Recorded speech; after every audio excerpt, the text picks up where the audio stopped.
Hi, my name is Bri. I'm a medical social worker at High Peaks Hospice in upstate New York. Welcome to our Ask a Social Worker segment. Today we're going to be talking about caregiver burnout. What is caregiver burnout and how can we prevent it? Caregiver burnout is physical, emotional, and mental exhaustion which is caused by caring for another loved one. Let's take a look at what some of those symptoms might be. Someone who is experiencing caregiver burnout often feels an overwhelming lack of energy and feelings of fatigue.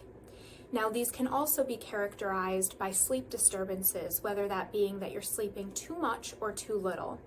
You might be using poor coping mechanisms, such as overeating, undereating, using drugs and alcohol. Another thing that we often find is that caregivers neglect their own health needs. Maybe you haven't been to your primary care in a while, or you missed a specialist appointment of your own to care for your loved one.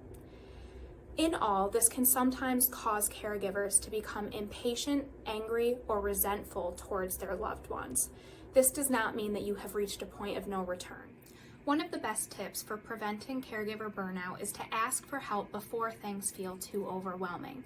Of course, you have the support of your hospice team, which we discussed in the first Ask a Social Worker video, but you also are strongly encouraged to reach out and ask for help from friends, families, neighbors, church members, colleagues, and peers. Before we take a look at tips for preventing caregiver burnout, let's have a quick look at the facts.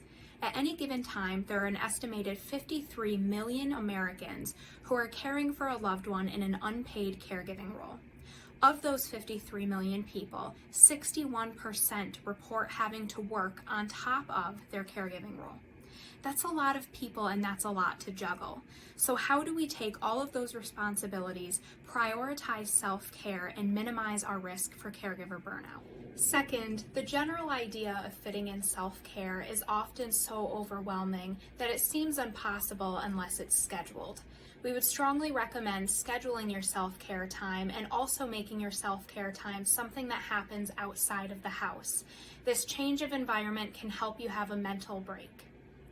Something as simple as a walk, whether it be for 10 minutes, 20 minutes, or even just to the mailbox and back, can really help provide that separation between caregiving, your relationship with the loved one, and time for yourself. Third, you'll want to maintain an outlet. This could be a previously loved hobby, time away at work, or a fun night out doing a social activity with your friends.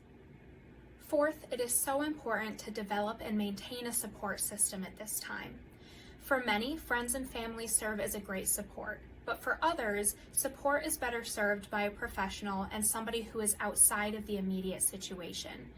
I would encourage you to look for local counselors, but in a caregiving role such as hospice, you may have the availability of social workers who can also help. Fifth, in times like these where things can often feel overwhelming and heavy, don't forget to keep your sense of humor.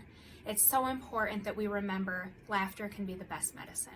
For more information about hospice or to submit another question for a social worker or one of our other disciplines, please go to www.highpeakshospice.org. And last but certainly not least, give yourself some praise. You are doing a hard job and you are doing a great job, and don't forget that.